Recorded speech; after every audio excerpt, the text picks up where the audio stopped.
Welcome to Manor Farm. But perhaps you might not be so welcome. The animals are fed up with humans, especially the lazy, alcoholic owner of the farm, Mr. Jones.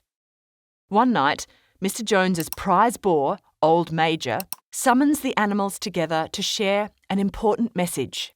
They have all suffered for too long. He offers the animals a vision of the future without the tyranny of man. No more whips, exhaustion, or starvation. To achieve this, they must work together as comrades to overthrow the human race.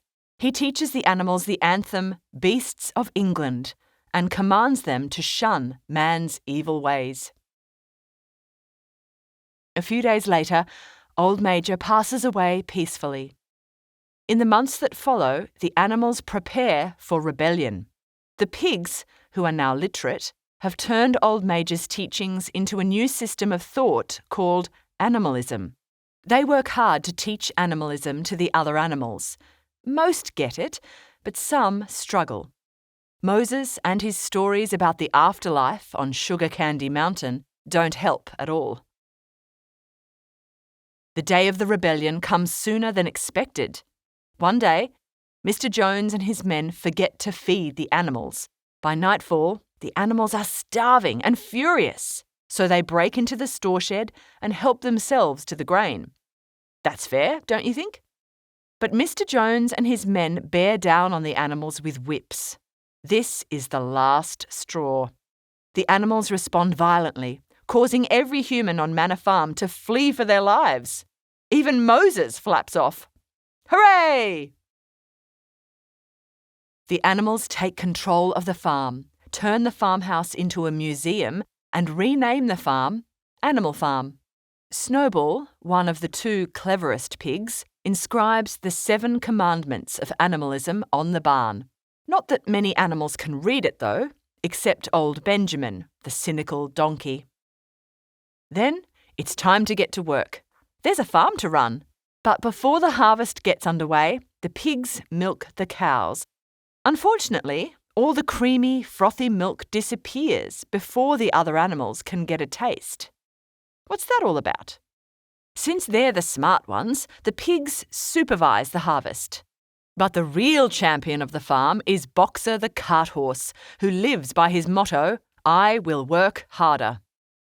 Sunday meetings are held to discuss plans for the farm.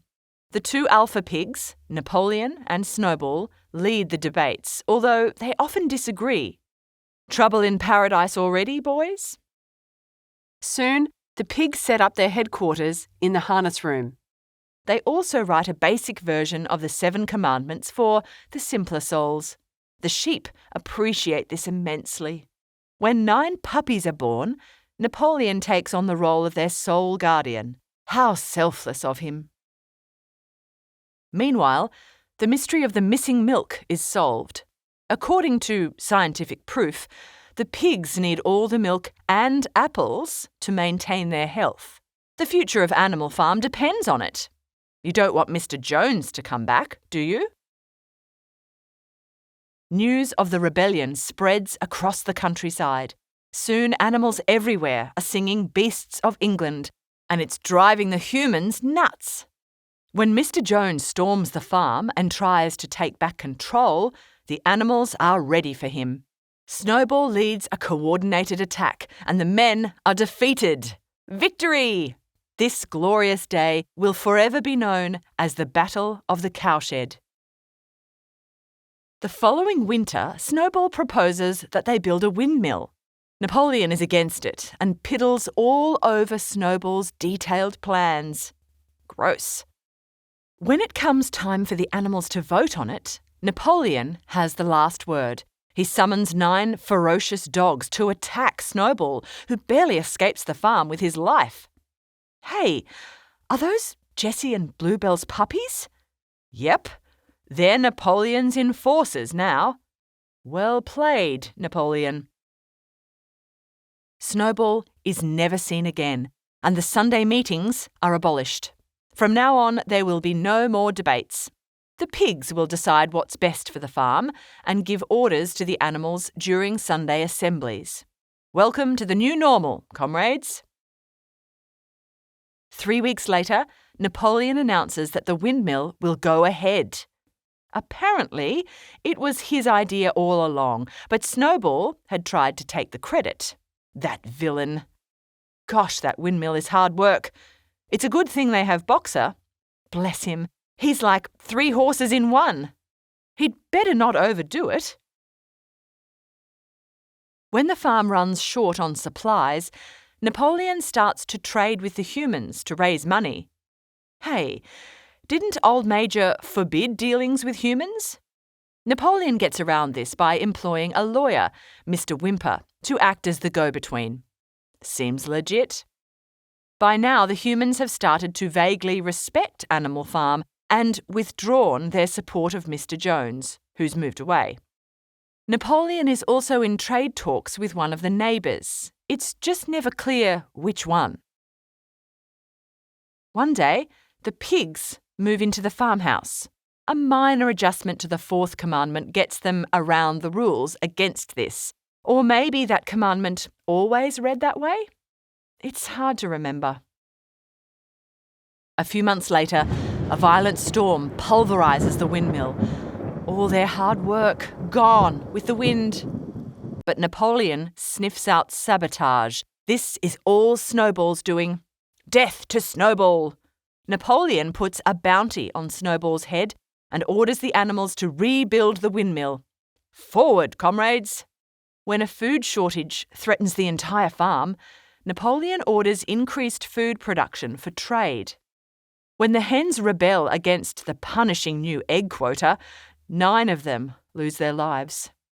Back to your boxes, ladies.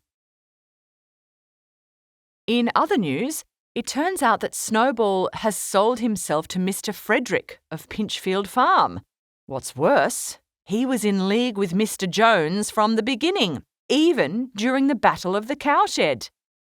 Wait, wasn't Snowball injured in that battle? Didn't he receive a medal? When Boxer raises these questions, Squealer assures him that Napoleon is always right. Watch out, big guy. A few days later, Napoleon starts publicly executing Snowball's alleged conspirators. It's execution by dog attack, and the only animal to survive is Boxer, thanks to his giant iron hooves. Boxer, an agent of Snowball? Surely not. Surely Old Major forbid this, didn't he? Maybe we misread the 6th commandment. No animal shall kill another animal without cause. It's a good thing the pigs wrote out the commandments for us. What a capable leader Comrade Napoleon is. It's time he got the recognition he deserves. Minimus writes a poem in his honour. His portrait is painted, his security detail is beefed up, and the windmill, when it's finally completed, is named Napoleon Mill. What a triumph! When Napoleon strikes a surprise deal with Mr. Frederick, it's revealed that Snowball has been hiding out on Mr. Pilkington's farm for years. That Pilkington is a scoundrel. Except Mr. Frederick then cheats Napoleon with forged banknotes and invades Animal Farm. A deadly battle is fought in which animals die and the windmill is blown to smithereens. Dear dog, not again. The animals narrowly defeat the humans in what becomes known as the Battle of the Windmill.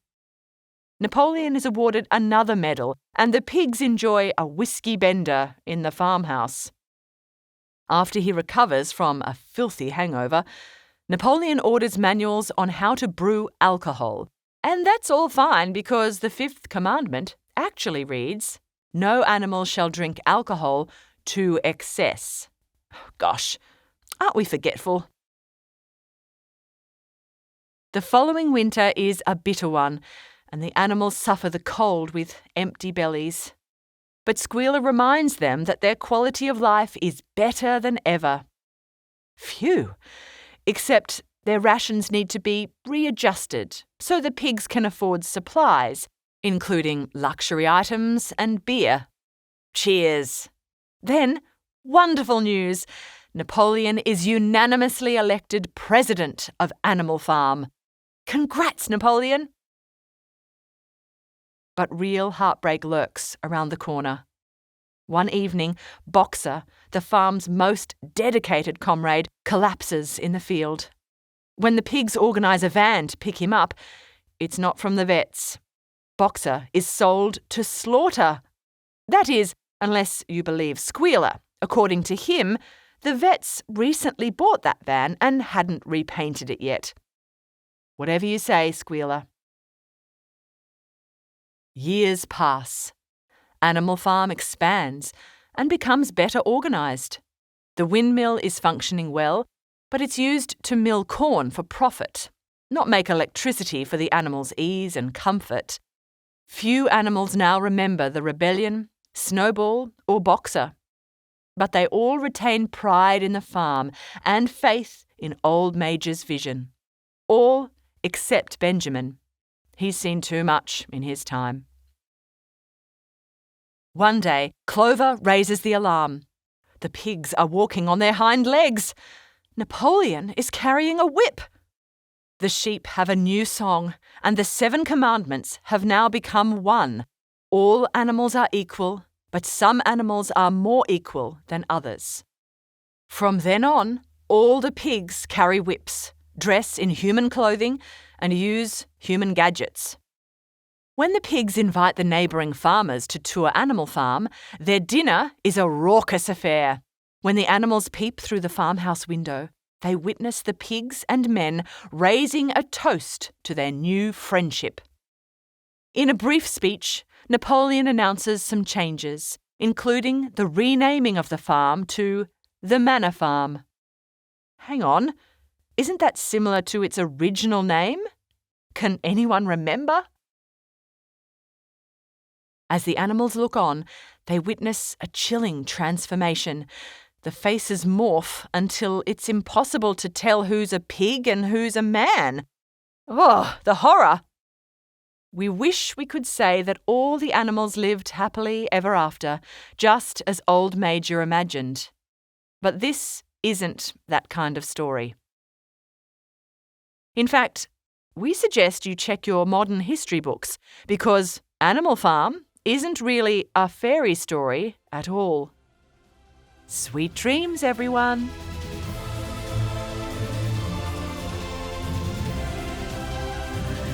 We hope you enjoyed this Schooling Online production.